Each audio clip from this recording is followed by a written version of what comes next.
Podemos. Obrigado. Então, nessa... Excelência, eu também vou aproveitar a carona e também vou pedir a extensão a ele da restrição da imagem. Tá bom, na linha do que eu acabei fazendo esse processo aqui, me lembro de não mais fazê-lo, Rosane. Já que eu abri a sessão, mas eu vou abrir essa sessão também. Vou captar apenas o áudio. Obrigado. Então, nessa ação penal 501-3405-59, depoimento do senhor João Cerqueira de Santana Filho. Senhor João Santana, o senhor foi acusado de um crime pelo Ministério Público Federal. Nessa condição, pela nossa lei, o senhor tem o direito de permanecer em silêncio. Se o senhor fizer uso desse direito, pela nossa lei, isso não lhe traz nenhum prejuízo. Mas também a oportunidade que o senhor tem de falar nesse processo. Tudo que o senhor falar vai ser considerado para o julgamento. O senhor prefere falar ou o senhor prefere ficar em silêncio? Prefiro falar, Excelência. Senhor Santana, houve aqui eu tive de algumas testemunhas que falaram dos seus talentos, como na área de publicidade, marketing político. Como é a expressão que utilizam? É marketing político Marketing mesmo? político ou marketing eleitoral? Certo. O juízo, como eu até coloquei na ocasião, acho que o senhor estava presente, não tem nenhuma dúvida dos seus talentos nessa área. A questão aqui envolve outros problemas. O senhor é sócio com a senhora Mônica Moura dessa empresa Polis Propaganda, é isso? Sim. Desde quando que o senhor trabalha junto com a senhora Mônica? Mônica, eu acho que tem exatamente uns 17, 18 anos. Coincide quase com o nosso casamento. O senhor também é casado com ela, então? Sou, de união estável. Perfeito. E o senhor utiliza essa empresa, Polis Propaganda, para prestar esses serviços publicitários? Exclusivamente serviços publicitários e exclusivamente na área eleitoral e de marketing político. A denúncia aqui diz respeito a valores que teriam sido pagos ao senhor, supostamente por serviços eleitorais ao Partido dos Trabalhadores, motivo pelo qual eu pergunto ao senhor, desde quando que o senhor passou a prestar serviços para o Partido dos Trabalhadores em campanhas eleitorais? Desde a campanha da reeleição do presidente Lula, como empresário individual. Na verdade, um pouco antes disso, eu era sócio do Duda Mendonça, participei da pré-campanha, inclusive fiz o desenho estratégico da primeira campanha dele, 2002. Certo. Se tiver alguma pequena incorreção em data, é porque eu não soube, eu tenho um pequeno problema com data, mas na primeira campanha eu fiz na primeira campanha do presidente Lula, eu participei junto com o Duda. Só que um ano antes da eleição propriamente dita, eu rompi minha sociedade. Nós tivemos uma divergência e eu não participei, mas eu fiz o traçado estratégico da campanha. E a campanha de reeleição, o senhor? Eu fiz a campanha de reeleição porque eu fui chamado um pouco antes, quase um ano antes, exatamente durante a crise do mensalão. Fui chamado pelo presidente Lula para dar uma consultoria política e terminei fazendo a campanha de reeleição. Isso é 2004. 2006, né? 2005, né? 2005.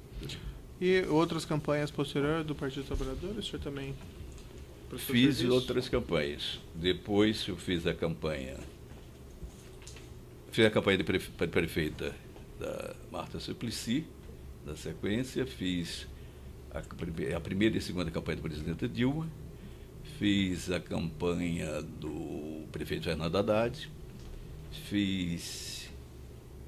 antes eu tinha feito a campanha, mas na época do prefeito Antônio Palocci, fiz para o PT ainda. Mas então, essas principais são essas. Essas campanhas o senhor trabalhava com exclusividade ao Partido dos Trabalhadores ou o senhor também fazia para outros partidos? Durante essas campanhas, sim. Eu nunca fiz campanha paralelas, claro que seria uma incongruência e um problema ético impossível de ser resolvido. Mas durante a minha carreira eu trabalhei para diversos partidos. Fiz campanha para o PMDB, fiz campanha para o PP, fiz campanha para o PDT, fiz campanha até para o candidato do PFL. Essas campanhas eram feitas para o senhor a título de negócios, não a título de filiação partidária? Claro que unicamente como uma questão profissional. Isso porque nós somos uma empresa especializada de marketing político de moldes internacionais. Então não havia filiação partidária, eu não sou filiado ao partido, era contratado pelo partido mas não tinha nenhum compromisso de natureza política ou ideológica. Essa Polis Propaganda era o senhor e a senhora Mônica só ou tinha outros sócios? Somente nós dois, nós somos sócios. Tem alguma divisão de tarefas entre o senhor e ela? Mônica trata exclusivamente da questão financeira e administrativa, e que é uma área que nunca eu tive aptidão, nem talento e nenhuma natureza, nem desejo. Eu trato da parte de criação e estratégia. Agora, a parte de administração dela, além envolvia também as contratação de equipes, etc. A parte financeira, entre outras atribuições, envolvia negociação de contratos. A questão do preço, né, de uma campanha, por exemplo, uma campanha do ano X para pessoa X. A questão do preço dos seus serviços, quem que fazia essa negociação, o senhor ou a senhora Mônica? Não, Mônica, mas eu posso até acho que é melhor dar um detalhe maior. Como era o processo? Normalmente era convidado, eu nunca, graças a Deus, nunca precisei prospectar campanhas, e fazia um estudo, um diagnóstico preliminar. Com esse estudo, eu discutia com o Mônica, eu dizia, olha, eu preciso dessa campanha. Nós tínhamos um modelo ABC, o que fosse desse tipo de profissional, esse tipo de equipamento, etc. Tal. Ela estudava, dava um preço e negociava com o cliente. Tá, mas o senhor participava dessa negociação e desse acertamento do preço? Não, com o cliente diretamente não. Porque primeiro eu nunca gostei. Você não vai encontrar nenhum cliente meu eu tinha negociado preço com ele. E os valores que o senhor indicava à senhora Mônica eram os valores normalmente contratados? Não chegava uma indicação de valor. A indicação do valor era dela. Eu dizia o que eu precisava. Eu preciso disso, preciso desse perfil. E muitas vezes, inclusive, ela sempre... O senhor não dimensionava também o seu preço? O preço do não, seu serviço? O preço já estava embutido no próprio modelo da empresa, como ela trabalhava. Eu não tinha um preço separado. Claro que como empresário eu tinha um resultado. Então a gente já tinha um padrão. Qual que era esse padrão? O senhor pode me esclarecer melhor? Em números é difícil, mas eu acho que são os números que estão mais ou menos estabelecidos, que ela deve ter falado melhor. Eu acho que ela pode ter dito isso com mais segurança do que eu. Mas eu posso dizer que a última campanha da presidenta Dilma teve um custo final de 70 milhões de reais, que é um preço que não é para mim. Sim, que é outra coisa que eu sempre fui vítima de usar esse termo da instituição, campanha, João Santana ganha 70 milhões. A minha empresa. Mas como nós somos um tipo de empresa que parece um pouco um escritório de advogado, porque tem uma grande equipe, mas sempre parece que o advogado está, mas quando tem uma equipe nova, como no nosso caso nós temos uma equipe, então a empresa tinha seus padrões de preço, ligado ao mercado internacional. Certo. E, desculpa, é um percentual em cima do valor total ou é um valor fixo? Não entendi a pergunta. O valor dos seus serviços específicos, a remuneração do valor total. Como eu era um sócio majoritário, eu tinha nas minhas empresas 80% a 90%, é mais ou menos o resultado de uma campanha. O resultado de uma campanha varia de acordo com campanhas, muitas que dão prejuízo, a outras, a média varia 10% a 15%, até campanha bem 18%, eu acho. Não passa. Essa conta Shell Bill Finance, quer dizer, uma offshore, Shell Bill Finance, é do senhor? É. Desde quando que o senhor tem essa offshore? Eu acho que por volta de 98, eu acabo que mais de 20 anos essa conta. Essa offshore tem conta onde? Essa offshore tem uma conta na Suíça. Qual banco? É do Banco Heritage. Indo diretamente ao assunto aqui da objeto da acusação, né? A referência aqui pelo Ministério Público de depósitos que totalizam 4 milhões e 500 mil dólares efetuados nessa conta Shell Bill, segundo o Ministério Público, por esse outro acusado, o senhor Zivi Skornik. O que são esses depósitos? Esse depósito eu vim a saber logo depois da negociação que Mônica fez, indicado pelo Partido dos Trabalhadores. Era uma dívida da campanha de 2010 da presidente Dilma.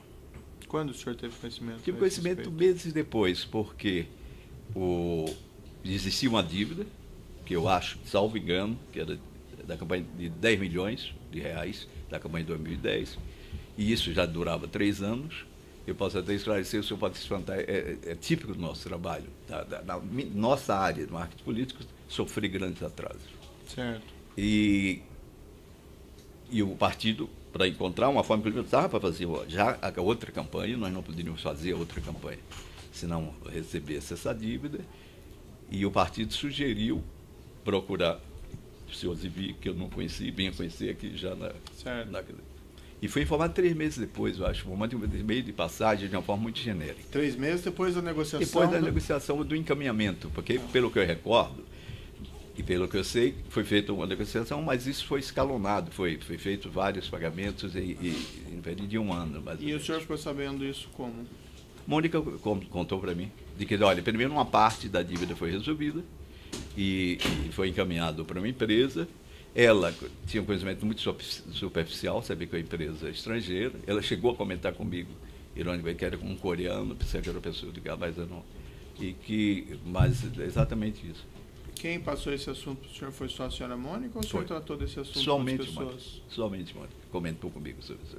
O senhor tratou que era isso... até praxe, doutor, porque toda essa negociação, ela recebia muitas vezes, eu não acompanhava o dia a dia. Eu estava imerso, sempre tive na criação da estratégia. Por que receber dessa forma, nessa conta no exterior? Isso é uma prática, que é uma prática, para mim, nefasta, equivocada, que sempre lutei contra ela na medida das minhas forças, de Caixa 2, que é uma prática generalizada nas campanhas. Tem aqui um registro que foi feito pela Polícia Federal, não sei se é totalmente correto, mas que a Polis teria recebido do Partido dos Trabalhadores em pagamentos registrados em campanha eleitoral cerca de 171 milhões de reais no período de 2006 a 2014. Se tinha essa possibilidade de fazer esses pagamentos legítimos, por que esses pagamentos por fora? Isso, eu acho, que decorre da cultura, dessa cultura generalizada de Caixa 2. Os empreiteiros, os empresários, a relação com os partidos e com os governos sempre foram, na política brasileira, política mundial, eu lidi com experiências de outros países, buscando caminhos extralegais. Por quê? Porque os preços são altos, eles não querem, de alguma maneira, estabelecer uma relação explícita entre os doadores de campanha e se recorre a esse tipo de prática Caixa 2. Então, mas, por exemplo, nesse caso aqui, esse dinheiro veio do Keppel-FELS, que consta ter doações oficiais também ao Partido dos Trabalhadores.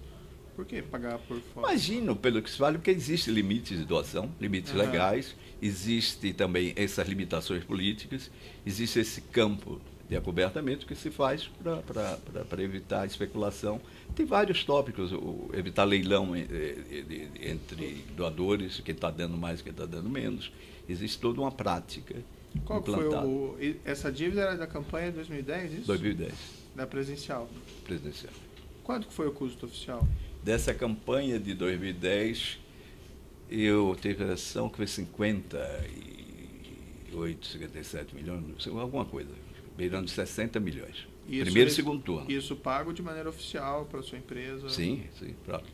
Então, diante desse valor, 50 e tantos milhões, por que pagar ainda 4.500 por fora? Exatamente porque nosso preço é fixado de acordo com as necessidades da campanha. O cliente, não é que seja o PT, o cliente nem sempre concorda em fazer esse pagamento pela forma explícita e oficial. Sempre encontra uma maneira justificada. Então, e novamente, é o que a dívida o que gera dívida é isso. O senhor não acha assim que receber esses pagamentos por fora significa trapaça em campanha? Eu acho que significa, antes de tudo, um constrangimento profundo, é um risco, é um ato ilegal. Eu acho que precisa se rasgar o véu de hipocrisia que cobre as relações políticas eleitorais no Brasil e no mundo. Mas não defendo, sempre lutei. Se o senhor fizer uma pesquisa, perdoe, ou alguém fizer uma pesquisa, ver que os custos oficiais de minha campanha sempre foram mais altos. Por quê? Porque eu exigia mais isso, o que se pagava antes, o que se paga depois, mas nunca consegui realizar em toto. Para mim seria podia dizer simplesmente não aceito receber dessa forma? Não, em tese sim, mas quando você vive dentro de um ambiente de disputa, de competição, um ambiente profissional, mesmo quando ele é evado de tipo de práticas que não são as mais recomendáveis, você termina tendo que ceder. Ou faz a campanha dessa forma ou não faz. Ou vem outro que vai fazer dentro dessa porta e termina virando vice. Eu acho lamentável, é uma coisa que eu me arrependo, inclusive sempre lutei contra, mas sempre fui vencido. Por que o senhor não falou isso quando o senhor foi ouvido no inquérito? Por várias razões. Primeiro, por questões psicológicas, digamos, questão política e questão profissional. A psicológica é o susto da própria prisão. Nós sabíamos, e porque vimos pela imprensa, etc., que estavam sendo investigados, mas eu, sinceramente, jamais imaginaria que pudesse ser preso da maneira que fui. Então, o choque. Eu estava na República Dominicana, quando fui informado, peguei um avião, vim para cá, me apresentei, estava quase 2 dias sem dormir, com várias horas. Então, esse ponto. Segundo, lhe confesso, uma questão de querer romper, do ponto de vista profissional, um contrato de confidencialidade com o partido. Terceiro, do ponto de vista político, eu achava que isso poderia prejudicar profundamente a presidenta Dilma. Nesse momento, eu raciocinava comigo, eu que ajudei, de certa maneira, a eleição dela, não seria a pessoa que vai destruir a presidência, trazer um problema. Nessa época já iniciava um processo de impeachment, mas ainda não havia nada aberto. Eu sabia que isso poderia gerar um grave problema, sinceramente, até para o próprio Brasil. Porque, então, na soma disso tudo, é uma decisão difícil, decisão equivocada, mas a primeira reação minha foi essa. Foi exatamente. Citando o senhor mesmo do seu depoimento no inquérito policial de 25 de fevereiro, o senhor disse o seguinte, que esses depósitos eram recursos recebidos de campanhas do exterior. Isso não é verdadeiro, então? Nesse caso, não. Mas eu sou um profissional brasileiro, talvez mais tenha feito campanhas no exterior e recebi de várias campanhas dessa forma. E alguma parte nessa conta. O senhor também declarou, aí, citando o que o senhor disse literalmente, que nega que a conta tenha recebido qualquer valor originado das campanhas presidenciais do Brasil. Isso eu respondi anteriormente, Excelência. Que nega que os pagamentos realizados por Luiz Cornic possuam qualquer relação com os serviços prestados no Brasil. É a mesma resposta, o mesmo tipo de argumentação, a mesma pressão psicológica e política que eu me autocoloquei. E não seria mais fácil para o senhor demonstrar boa-fé, dizer pura e simplesmente a verdade desde o início? Não, visto de trás para diante, numa engenharia reversa, sim, mas no momento não me parecia esse caminho. É uma pressão muito grande, como eu lhe falei.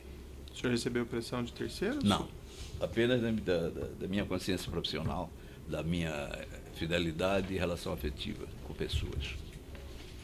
Esses valores depositados na conta eram utilizados para pagamento de serviço aqui no Brasil? O que era feito com o dinheiro? Não, que eu recordo não, exatamente não. Aliás, essa conta, pouco utilizamos desse recurso. Acho que Mônica administrava isso, mas eu acompanhava. Então, para pagar coisas no Brasil, para pessoas, etc., não. Na verdade, eu pouco utilizei do dinheiro que entrou nessa conta para a minha vida.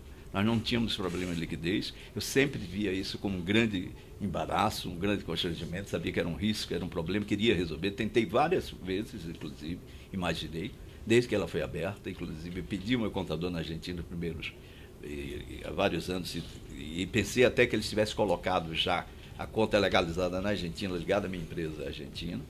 Então, sempre foi um constrangimento. Então, essa conta não era declarada e nem os recebimentos nela? Não, recebimento não, mas como também a maioria desses recursos era de empresa estrangeira, pagando por empresa estrangeira, porque a Shelby é uma empresa estrangeira, e isso me deixava num certo ponto de espera. Tanto que eu sempre esperei que houvesse algum momento de anistia, sempre estudei forma. Só para lembrar que eu desviei na outra resposta, havia também uma dificuldade fiscal. Como eu tinha recebido de campanhas de vários países, como declarar cada país. Então, juntando tudo isso, foi ficando nessa condição que eu deploro e acho que não foi o caminho mais acertado. Ao mesmo tempo, deixa-me ser sincero e falar um pouco mais. Eu sabia que, como a minha prática exclusiva, campanhas eleitorais, tornasse público e legalizasse, isso ia gerar também problemas de natureza política, também para pessoas, e eu tinha um contrato de confidencialidade. Então, isso gerou e terminou. Cheguei a pensar, no momento que eu houvesse resolvido essa questão, ligado a outra empresa, também além da Argentina, mas não. Essa conta é desde 2002 que o senhor tinha isso? Não, não essa conta? É. Não, 98, 99. 98, 99.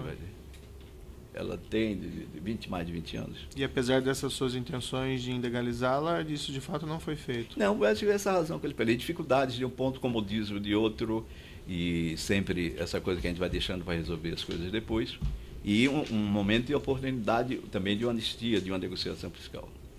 Mas, quem movimentava a conta? Era o senhor ou era a senhora Mônica? Mônica, mas a parte mais ativa da conta. Essa conta ficou quase hibernando durante muitos anos.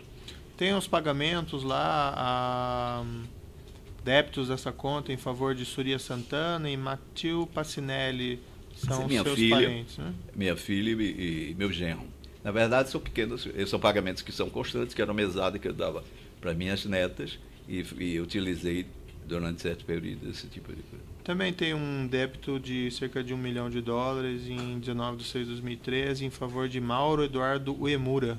Sim, isso refere-se a parte de um pagamento de um apartamento que eu comprei. Esse senhor, inclusive, foi que me pediu que fizesse pagamento exterior, porque ele é expatriado, era melhor fazer esse pagamento assim. Eu relutei, inclusive, não queria fazer, mas terminei fazendo. O senhor disse que trabalhou com o senhor Duda Mendonça, né? Sim, fui primeiro funcionário e depois fui sócio dele. O senhor viu o que aconteceu com ele naquele caso da mensalão, né? O senhor não tinha presente que receber dinheiro dessa forma, o senhor estava incorrendo no risco de estar recebendo dinheiro sujo? Não, porque eu tinha consciência que era uma prática de recebimento ilegal. Uhum. Dinheiro sujo no sentido de corrupção, jamais. Porque o Caixa 2, na forma que está implantado, até onde alcançava o meu conhecimento e informação, não é necessariamente ligado a fatos de corrupção. Mas naquele caso do seu sócio foi, não foi? Mas ali era uma outra circunstância, eu não sei, na verdade eu estava na Argentina na discussão disso, mas eu sei que foi um dinheiro remetido do Brasil para o exterior e havia operações triangulares dentro disso. Claro, eu sabia que era operação, mas o Caixa, nós sempre tendemos, não é nem por comodismo, mas se eu converso com profissionais de eleições no mundo, sempre sabe que existe o Caixa 2, que ele decorre muitas vezes de uma aposta no mercado futuro, de fazer amizades com governos, existem tetos, então não é necessariamente... Eu não considero, nesse aspecto, perceber como um dinheiro sujo, talvez na acepção que eu devo interpretei, como dinheiro de corrupção. Dinheiro de corrupção mesmo. Eu vejo mais como dinheiro de negociação política. O senhor chegou a fazer alguma indagação ao senhor Vacário, à senhora Mônica, em saber de onde que vinha esse dinheiro? Não, no sentido de... Talvez, adiantando talvez o pensamento, se você querer interpretá-lo, que pudesse estar relacionado a Petrobras ou qualquer coisa, jamais eu tive esse conhecimento. Mas saber... o senhor foi atrás disso para saber? Não, no momento que era para receber, não, apenas, Mônica, a gente tinha uma espécie de compliance interna, era que fosse empresas que não tivessem vedação de doação, mesmo porque, se tivesse, seria uma complicação, que fosse empresas idôneas e que desse uma segurança na relação. Então, nesse aspecto, não pode acontecer. Mas era uma empresa, como várias outras empresas, que sabia-se no mercado que ajudava uma candidatura, ajudava a outra. Isso.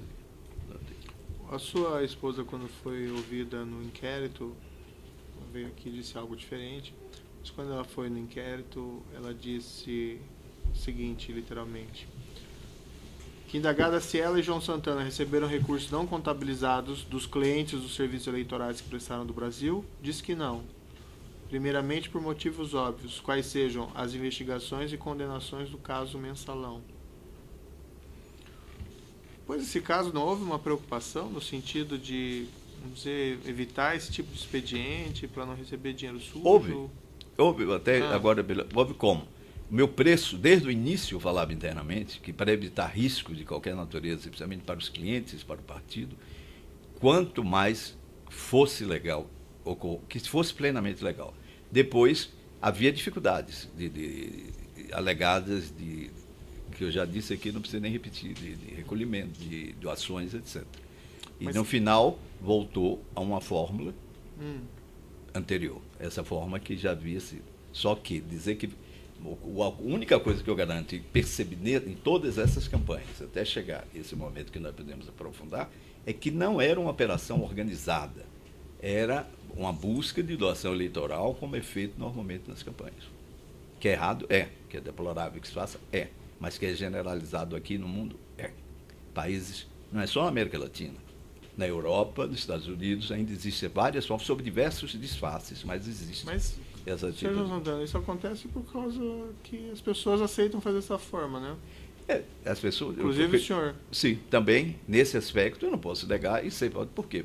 Ninguém me colocou revólver, na verdade, para fazer, mas a circunstância de mercado lhe coloca, se você assume uma determinada prática de profissional e esse mercado já está comprometido, você tenta e às vezes você é derrotado. Então, é um erro. Não, o resto é a menor dúvida que é um erro. Mas a dimensão desse erro, eu digo, nós podemos ter errado, mas não pecado, no sentido absoluto do termo, de estar tendo que participar como cúmplice de qual seja o tipo de entendimento. E se eu ver meu histórico também, eu nunca tive contratos com... Sempre, eu sou o único marqueteiro de destaque que não pleitearam contra o governo, que não fizeram agências de propaganda paralela. E fui criticado duramente por isso. No Brasil, nunca tive contas com empresas, com governos, com empresas estatais, etc. Recusei sistematicamente. Se eu quisesse, eu poderia ter tido. Então, sempre... Nunca... Eu convivi com 5 presidentes da República com um grau de razoável confiança, para não dizer intimidade. Nunca fiz nenhum pedido a eles, natureza pessoal política. Talvez até isso tenha ajudado a minha reputação e a minha relação de confiança com eles. Mas, senhor João Santana, convenhamos, não dá para ser meio legal, né? Meio lícito. Não, eu faço meio licitamente meus trabalhos. Não, eu acho que a própria ironia do senhor tem uma carga de verdade. Eu sei que isso pode criar, a princípio, um tipo de embaraço cognitivo para mim, mas do ponto de vista de relação pragmática no mercado, infelizmente, eu tenho que reconhecer que isso existe e quem não vive dentro disso, ou sai da profissão, e que é uma profissão fascinante por vários motivos, não apenas me fascina essa profissão, não é pelo dinheiro, não apenas, é altamente rentável, é uma profissão, mas pelo conjunto de coisas. Ela envolve arte, envolve política, envolve história, ela envolve todas as coisas que eu gosto, como cinema, música, interpretação, e lhe permite interagir na história. É objeto da outra denúncia, mas essas duas ações são conexas. Eu vou indagar, evidentemente, caso não responda, mas consta também esses depósitos dessa outra conta Kleinfeld, nessa conta Shell Bill. O que eram esses valores? Excelência, a gente também, desculpe, a gente, só para facilitar, a gente também orientou que, como a instrução lá não terminou, que eles reservariam o interrogatório que deve estar para ser marcado para falar sobre esses outros depósitos. É que os casos são conexos, então eu faço a pergunta, mas se ele não quiser responder, não tem problema. Eu sigo a recomendação do meu advogado. Tá bom. Eu passo, então, as questões à acusação. Boa tarde, senhor. Boa tarde. João. Senhor João, eu tenho algumas poucas perguntas para o senhor, falando especificamente com relação ao pagamento que foi feito pelos senhores de Vice-Cornic na conta do senhor, na conta Shell Bill. O senhor mencionou que esses valores seriam decorrentes de uma dívida de campanha de 2010, certo? Só que esses valores foram pagos em 2013 e 2014. Não sou estranho que uma pessoa apareça do nada para pagar uma dívida que... Não, mas essa pessoa, doutora Permito, não apareceu do nada. Ela foi indicada pela tesouraria, pelo tesoureiro do partido. Então, que era o contratante dos nossos serviços. Tá, foi indicada por quem? Pelo que Mônica me falou, João Macari. Então é o partido que estava indicando. Então a nossa relação direta não era exatamente com a pessoa vindo do nada. Na verdade, seria a pessoa vindo do nada sem nenhum demérito que eu não conhecia. Quase 3 anos depois, uma coisa... Não, 3 anos depois era uma prática de atraso. Contribuinte tardio, não seria? Não, porque os acordos Quase na outra políticos, eleição, às vezes, ele são parece. atemporais. Deixa me permite dizer, às vezes é para uma campanha, uma pessoa quer colaborar com um partido, ele pode, isso é muito usual, ou assume dívidas do partido, ou doador para campanhas do que estão ocorrendo. Agora, não existe isso aí. Confirmo o que estou dizendo, é doação antecipada. Se fosse para uma campanha, por exemplo, em 2014, nunca existiria, que nunca tivemos a sorte, nem nenhum marqueteiro, ninguém profissional, de receber por antecipação. Eu vou interromper um minutinho por causa do tamanho do áudio, já voltamos.